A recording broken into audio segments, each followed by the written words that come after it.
Now, indeed, the second topic we discussed was the MFF revision proposal. We should keep in mind that when the MFF was designed and decided, it was approved in 2020.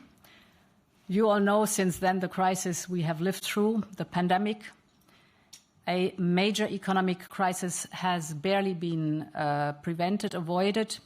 We have a major land war in Europe. We went through a massive energy crisis. We had the highest influx of migrants since the migration crisis 2015, and now the crisis in Middle East.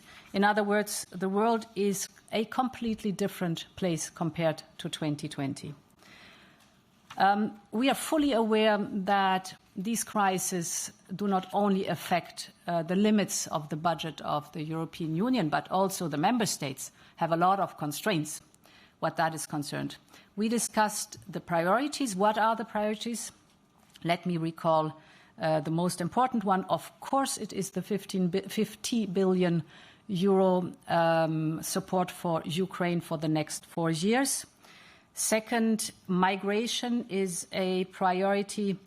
Migration needs a European response, and this needs funding. We have several times acknowledged the need for a comprehensive partnership with countries of origin or transit, and this needs funding too. But we also need additional financing for our growth plan, for example, in the Western Balkans, and of course for the border management for member states facing migratory pressures, and finally, last but not least, also for the pact the moment it is agreed.